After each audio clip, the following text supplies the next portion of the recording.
Hola, yo soy Teresa Salcedo y les voy a hablar sobre la cultura de la paz. Para esto, primero hay que entender qué es la cultura de la paz. La cultura de la paz es un conjunto de comportamientos, actitudes y valores que buscan resolver algo de forma pacífica y de manera constructiva. Esto es promoviendo la justicia, respetando los derechos humanos y la cooperación entre las comunidades y las personas. Esta es una alternativa a la cultura de la violencia donde se prioriza la empatía, la tolerancia y sobre todo, que es de lo más importante, el diálogo. Ahora les voy a hablar un poco sobre los elementos clave de la cultura de la paz. La cultura de la paz está fundamentada en principios como la resolución pacífica de conflictos, que esta está basada en dialogar y en resolucionarlo con la negociación. El segundo son los derechos humanos, que se basa en respetar los derechos fundamentales de las demás personas. Después tenemos la igualdad social. En esta se fomenta el respeto por la diversidad de las personas y la equidad. Después tenemos la educación de las personas. Esta, tal cual lo dice la palabra, se trata de educar en escuelas valores que tengan que ver todo lo contrario con la violencia, es decir, a la no violencia. Y el último elemento clave que tenemos es la participación democrática. Este trata de tener una participación inclusiva entre todos los ciudadanos para la toma de decisiones. Ahora les voy a hablar de la cultura de la paz en el ámbito jurídico, en el derecho.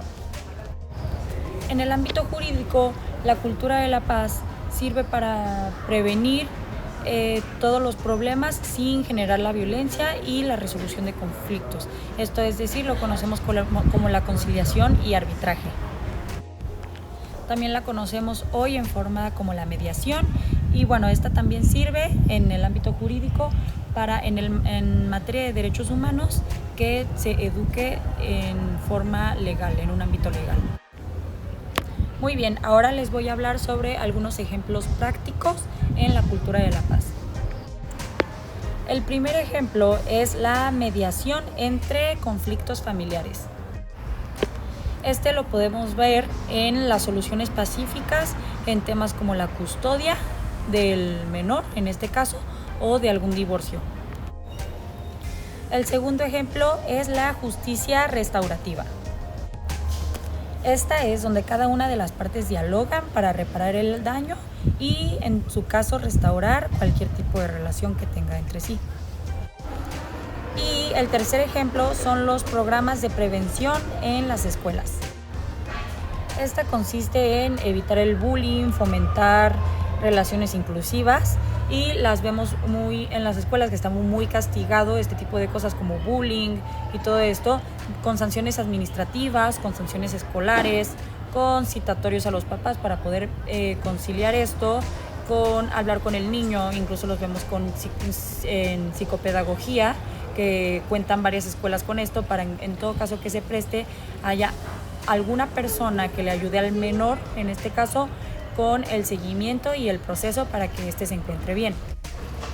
Y este es muy importante porque día en día la sociedad y las escuelas están fomentando esta cultura de la paz, donde cada vez está más castigado el tocar a los niños, el tema de los abusos, sin generar cualquier tipo de malinterpretación que se puede llegar a dar con alguna cierta cosa que puede hacer sentir a la otra persona una forma de violencia, ya que recordemos que la violencia no es solo física, sino que existe la psicológica, la emocional, violencia económica, violencia mental, violencia incluso física, en todo caso, y muchos tipos de violencia de género, violencia por raza, todos los casos de discriminación que nosotros conocemos es una forma de violencia.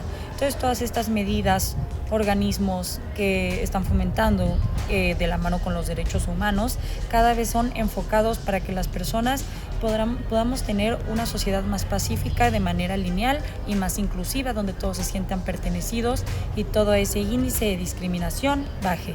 En conclusión, La cultura de la paz es algo muy importante, en este caso para nosotros los abogados, para nosotros los que estudiamos Derecho, que apenas estamos en ese crecimiento, es muy importante también meterlo de forma legal para poder hacer las cosas sin necesidad de llegar a una violencia, que terminan siendo los juicios, resoluciones de manera extrajudiciales, y buscar todas las formas posibles sin tener que recurrir a la violencia, ya que nos da a entender que no es necesario para poder conciliar algún conflicto, para poder mediar, para poder resolucionar. La violencia nunca es necesaria. Muchas gracias por todo. Yo soy Teresa Salcedo y nos vemos pronto.